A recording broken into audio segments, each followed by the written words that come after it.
Clean hair next ನಿರಂತರವಾಗಿ 3 ವರ್ಷಗಳ ಕಾಲ 3ನೇ ವರ್ಷ ಈ ವಿಶ್ವ ಯೋಗ ದಿನಾಚರಣೆ ಇಡೀ ವಿಶ್ವಾದ್ಯಂತವಾಗಿ ಆಚರಿಸ್ತಾ ಇದ್ದಾರೆ.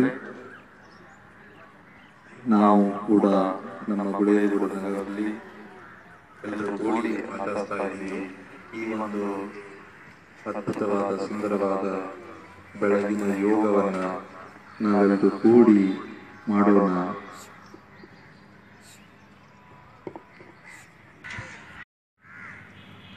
ಅಂತಾರಾಷ್ಟ್ರೀಯ ಯೋಗ ಸಮಿತಿ ವಿವಿಧ ಸಂಘಟನೆಗಳೊಂದಿಗೆ, ಹಲವಾರು ಸಾಮಾಜಿಕ ಸೇವಾ ಸಂಘಟನೆಗಳೊಂದಿಗೆ ಮತ್ತು ಶ್ರೀಕೃಷ್ಣ ಯೋಗಾಶ್ರಮ ಸಹಯೋಗದೊಂದಿಗೆ ಇವತ್ತಿನ ಈ ಒಂದು ವಿಶ್ವ ಯೋಗ ದಿನಾಚರಣೆ ನಿಮಿತ್ತವಾಗಿ ನಾವೆಲ್ಲರೂ ಸೇರಿದ್ದೀವಿ.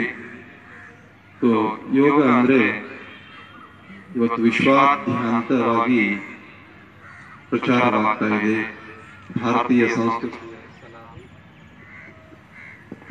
ಸಂಸ್ಕೃತಿಯ ಸನಾತನ ಧರ್ಮವಾದ ಯೋಗ ಪರಂಪರೆಯನ್ನ ಇಡೀ ವಿಶ್ವಕ್ಕೆ ಹೇಳಿಕೊಟ್ಟಂತ ಮೂಲ ಗುರುಗಳಾದ ಪತಂಜಲಿ ಮಹರ್ಷಿಗಳನ್ನ ನೆನೆಸ್ತಾ ಇವತ್ತಿನ ಒಂದು ಕಾರ್ಯಕ್ರಮವನ್ನ ಶುರು ಮಾಡೋಣ.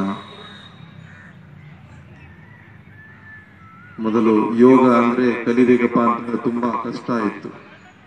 ಬಹಳ ಮಂದಿಗೆ ಅದ್ರ ಬಗ್ಗೆ ಜ್ಞಾನ ಬರಬೇಕಾದ್ರೆ ತುಂಬಾ ಸಮಯ ಹಿಡಿತಿತ್ತು. ಬಟ್ ಈಗ ಹಾಗಲ್ಲ, ತುಂಬಾ ಬದಲಾವಣೆ ಆಗಿದೆ. ಪ್ರತಿಯೊಂದು ಊರಿನಲ್ಲಿ, ಪ್ರತಿಯೊಂದು ಓಣಿಯಲ್ಲಿ, ಪ್ರತಿಯೊಂದು ಗಲ್ಲಿಯಲ್ಲಿ ಇವತ್ತು ಒಬ್ಬರೊಬ್ಬರು ಯೋಗ ಗುರುಗಳಿದ್ದಾರೆ. ಸೊ ಯೋಗ ತ್ರೈಲೋಕ್ಯ ಸಂಪದಾಲೇಖ್ಯ ಸಮುಲ್ಲೇಖನ ಭಿತ್ತಯೇ ಸಚ್ಚಿದಾನಂದ ರೂಪಾಯ ಶಿವಾಯ ಬ್ರಹ್ಮಣೇ ನಮಃ. ಶಿವಾಯ ಬ್ರಹ್ಮಣೇ ನಮಃ. ಶಿವಾಯ ಬ್ರಹ್ಮಣೇ ನಮಃ. ಓಂ ಶಾಂತಿ ಶಾಂತಿ ಶಾಂತಿ.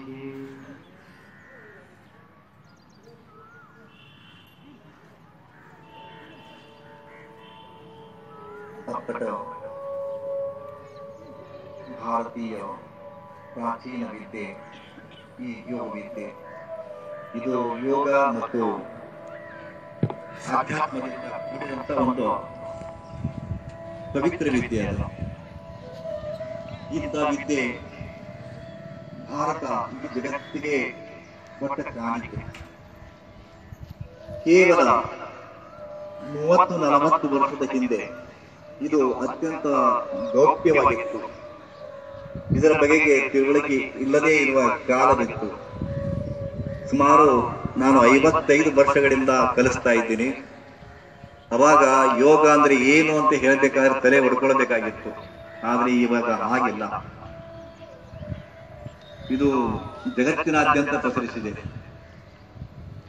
ಸೊ ಇಂಥ ವಿದ್ಯೆಯನ್ನ ಜಗತ್ತಿಗೆ ಕೊಟ್ಟಂತ ಮೂಲ ಯೋಗಗುರು ಪತಂಜಲಿ ಮಹರ್ಷಿಗಳಲ್ಲಿ ಹಾಗೂ ಈ ವಿದ್ಯೆಯನ್ನು ಭಾರತದಾದ್ಯಂತ ಮತ್ತು ಇಡೀ ಪ್ರಪಂಚದಾದ್ಯಂತ ಪಸರಿಸಲಿಕ್ಕೆ ಕಾರಣೀಭೂತರಾದಂತಹ ಮಹಾನ್ ಭಾರತೀಯ ಯೋಗ ಪರಂಪರೆಯಲ್ಲಿ ಬಂದಂತಹ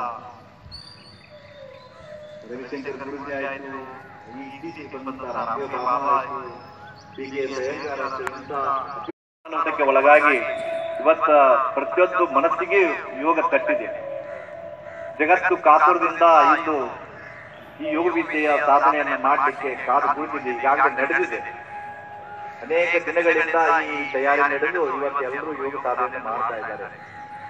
ನಮ್ಮ ಮಹಾವಿದ್ಯಾಲಯದ ಈ ಅದ್ಭುತ ಪ್ರಾಂಗಣದೊಳಗೆ ನಾವೆಲ್ಲರೂ ಕೂಡಿಕೊಂಡು ಒಂದು ಯೋಗದ ಮಟ್ಟಿಗೆ ಆದ್ರೆ ಕೆಲವು ಮಂದಿ ಹಾಗೆ ನಾವು ಮಹಾತ್ಮ ಗಾಂಧಿ ಜಯಂತಿ ಮಾಡಿದಾಗ, ಬಸವಣ್ಣವ್ರ ಜಯಂತಿ ಮಾಡಿದಾಗ, ಹೀಗೆ ಅನೇಕ ಪುಣ್ಯಕೃತ ಜಯಂತಿ ಮಾಡಿದಾಗ ಬಗ್ಗೆ ಮಾತಾಡ್ತೀವಿ, ಸುಮ್ಮನೆ ಕೊಡ್ತೀವಿ. ಅದೇ ತರ ಇವತ್ತೊಂದು ಮಟ್ಟಿಗೆ ಬಂದು ನಾವು ಮತ್ತೆ ಮುಂದಿನ ವರ್ಷಕ್ಕಾಗಿ ಕಾಯ್ತಕ್ಕಂಥ ಪ್ರಸಂಗಗಳು ಇದೆ. ಸೊ ಇವತ್ತು ಇಲ್ಲಿ ನಡೆದಂತ ಎಲ್ಲ ಯೋಗದ ಜ್ಞಾನದ ಅಭಿಮಾನಿಗಳಿಗೆ ಮತ್ತು ಈ ಒಂದು ಕಾರ್ಯಕ್ರಮವನ್ನು ಅಚ್ಚುಕಟ್ಟಾಗಿ ಸಂಯೋಜಿಸಲಿಕ್ಕಾದಂತ ಎಲ್ಲ ಆಯೋಜಕ ಬಂಧುಗಳಿಗೆ ಶರಣಾರ್ಥಿ ಹೇಳ್ತಾ ಆದ್ಮೇಲೆ ಇವತ್ತ ನೀವೆಲ್ಲರೂ ಯೋಗ ಮಾಡ್ತಾ ಇದ್ದೀರಿ. ನಾನು ಮಾತನಾಡೋದಕ್ಕೆ ಕೇಳುವುದಕ್ಕಿಂತ ನೀವು ಯೋಗಾಸನ ಸಾಧನೆಯನ್ನು ಮಾಡ್ಲಿಕ್ಕೆ ಕಾತುರರಾಗಿ ಕೂತಿದ್ದೀರಿ. ಸಹಜ ಅದು.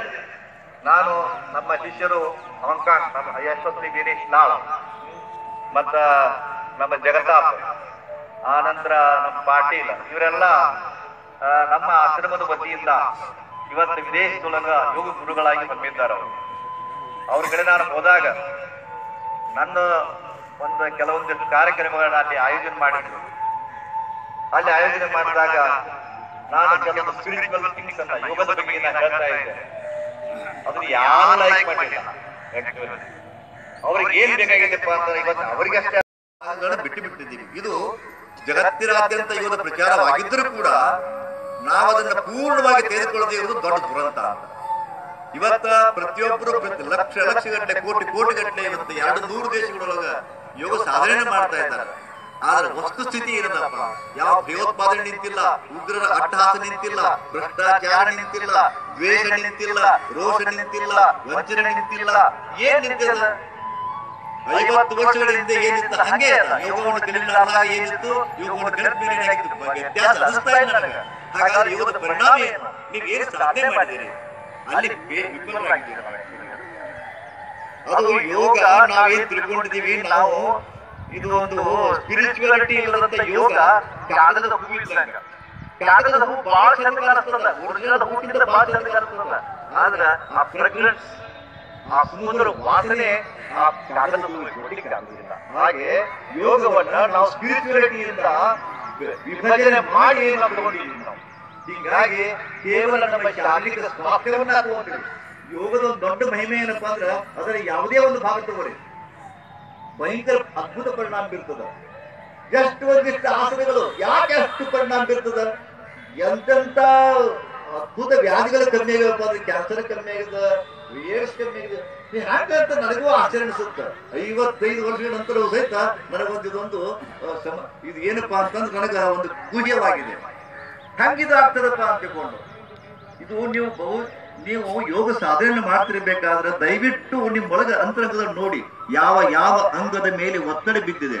ನಾವು ಇದು ಬೇರೆ ಬೇರೆ ಜಿಮ್ನಾಸ್ಟಿಕ್ ಟೈಪು, ಅನಂತರ exercise type, mass feed type ನಾವು ಮಾಡ್ಲಿಕ್ಕೆ ಹೋಗ್ತಲ್ಲ, ಅದರ ಪರಿಣಾಮಕ್ಕೆ ಹೆಚ್ಚಿಗೆ ನೀವು ಅದನ್ನ ನೋಡ್ತಾ ಹೋದ್ರ ಎಷ್ಟರ ಇವ್ರಿಗೆ ಮನಃಶಾಸ್ತ್ರ ಬಗ್ಗೆ ಪರಿಚಯ ಇತ್ತಪ್ಪ ಅಂತ ಅನಿಸ್ತದೆ. ಆಕ್ಚುಲಿ ಹೇಳ್ಬೇಕಂದ್ರೆ ಅಲ್ಲಿ ಏನಾಗುತ್ತಪ್ಪ, ಅವ್ರು ಮತ್ತೆ ಡಿಟೇಲ್ ಆಗಿ ಹೇಳ್ತಾರ. ಈಗಿನ ಸೈಕಾಲಜಿ ಮತ್ತು ಹಿಂದಿನ ಪತಂಜಲಿ ಯೋಗ ಸೂತ್ರದ ಪ್ರಕಾರ ಮನಃಶಾಸ್ತ್ರವನ್ನ ನೋಡಿದಾಗ ನಾನು ಕೆಲವು ನೇರವಾಗಿ ವಿಷಯಕ್ಕೆ ಬರ್ತೀನಿ. ನಮ್ಮ ಮನಸ್ಸು ಹೇಗೆ ಆಕ್ಟ್ ಮಾಡ್ತದ, ಹೆಂಗೆ ವರ್ಕ್ ಮಾಡ್ತದ ಅನ್ನೋದಕ್ಕೆ ಒಂದು ಕೊಡ್ತಾರ ಅವ್ರು. ಇದಕ್ಕ ಫ್ರೀಕ್ವೆನ್ಸಿ ಅಂತಾರ. ಫ್ರೀಕ್ವೆನ್ಸಿ ನಮ್ಮ ಮೈಂಡ್ ಒಳಗ ಇದು ಜಾಗೃತ ಅದ, ಬೀಟಾ ಅದ, ಇದಕ್ಕ ಫ್ರೀಕ್ವೆನ್ಸಿ 28 ಅದ ಅಂತಾರ ಅವ್ರು. 28 ಫ್ರೀಕ್ವೆನ್ಸಿ ಬ್ಯಾಕ್ ಕೆಲಸ ಮಾಡ್ತದ. ಈ ಸದ್ಯ ನಾ ಮಾತಾಡ್ತೀನಿ, ಕೇಳ್ತೀರಿ, ಅದ್ರ ಬಗ್ಗೆ ತಿಳ್ಕೊಂತೀರಿ, ಅದ್ರ ವಿಚಾರ ಮಾಡ್ತೀರಿ, ಅದಕ್ಕೆ ಹಿಂದಿಲ್ದಕ್ಕೆ ಲಿಂಕ್ ಕೊಡ್ತೀರಿ, ಹೀಗೆಲ್ಲ ನಡೀತದೆ. ಇಷ್ಟು ಮಾಡ್ಲಿಕ್ಕೆ 28 ಫ್ರೀಕ್ವೆನ್ಸಿ ಬೇಕು. ಆದ್ರ ಇವತ್ತು ಆ ಫ್ರೀಕ್ವೆನ್ಸಿ ಚೇಂಜ್ ಆಗ್ಯದ. ಜಾಗೃತ ಭಾವದೊಳಗನ ಬೀಟಾ ಸ್ಟೇಟ್ನೊಳಗನ 40ಕ್ಕೆ ಬಂದ್ಬಿಟ್ಟದ. 40 ಹೇಗೆ ಒಂದು ಕಾಲದೊಳಗ 120/80 ಇರ್ತಕ್ಕಂಥ BP ಇವತ್ತು 120/90 ಕಾಮನ್ ಇರ್ತಕ್ಕಂಥ ಹಂಗ 28 ಇರ್ತಕ್ಕಂಥ ಮೈಂಡ್ ಫ್ರೀಕ್ವೆನ್ಸಿ 40ಕ್ಕೆ ಬಂದದ. ಮುಂದಿನ ಗತಿಗೆ ಏನಪ್ಪಾ ಅಂದ್ರ 40 ದಾಟಿ ಅವಾಗ ಡಯಾಬಿಟಿಸ್ ಶುರು ಆಗತ್ತ. 60 ದಾಟಿದ್ರ ಹಾರ್ಟ್ ಅಟ್ಯಾಕ್ ಶುರು ಆಗ್ತಾವ. ಆ ನಂತರ 80 ದಾಟಿದ್ರೆ ಕ್ಯಾನ್ಸರ್ ಶುರು ಆಗತ್ತ ಅಂತ ತಿಳ್ಕೊಂಡು ಇದನ್ನ ಫ್ರೀಕ್ವೆನ್ಸಿ ಸ್ಟಡಿ ಮಾಡಿದ್ರೆ ಹೇಳ್ತಾರ. ಹ್ಯಾಂಗ ಫ್ರೀಕ್ವೆನ್ಸಿ ಚೇಂಜ್ ಆಗ್ತಾವಪ್ಪ. ಅದಕ್ಕೆ ಯೋಗದೊಳಗೆ ಏನ್ ಹೇಳ್ತದಪ್ಪ ಅಂದ್ರ ಬೀಟಾ ಸ್ಟೇಟ್ ಒಳಗ 28 ಇದ್ದದನ್ನ ಅಲ್ಫಾ ಸ್ಥಿತಿ ಒಳಗ 7ರಿಂದ 14 ಬರ್ತದಂತ. ಯಾವಾಗ ಬರ್ತದಪ್ಪ? ನೀವು ಧ್ಯಾನ ಕೂಡ್ತೀರಿ, ಓಂಕಾರ ಅಂತೀರಿ, ಸುಮ್ಮನೆ ಕೂಡ್ತೀರಿ. ಆ ಸುಮ್ಮನೆ ಕೂತ ವಿಚಾರ ಸುಮ್ಮನೆ ಬರುದಿಲ್ಲ ಅಂತಲ್ಲ, ಮನಸ್ಸು ಒತ್ತಡಕ್ಕೊಳಗಾಗ್ತದ. ಸುಮ್ಮನೆ ಕುಂತ ಸಹಿತ ವಿಚಾರ ಬರ್ತದ. ನೀವು ಎಷ್ಟು ವಿಚಾರ ಬರ್ತಾವಪ್ಪ ಅಂದ್ರ ನೀವು ಓಂ ಅಂತಿರ್ತೀರಿ. ಮನಸ್ಸು ಇಷ್ಟು ಕೆಟ್ಟ ಐತಲ್ಲ, ಓಂ ಅನ್ನೋ ಒಂದ್ ಲಿಂಕ್ ತೊಂತದ. ಓಂಕಾರಪ್ಪ ಮಂಗೇಶ್ವರ ಮಗ 3,000 ರೂಪಾಯಿ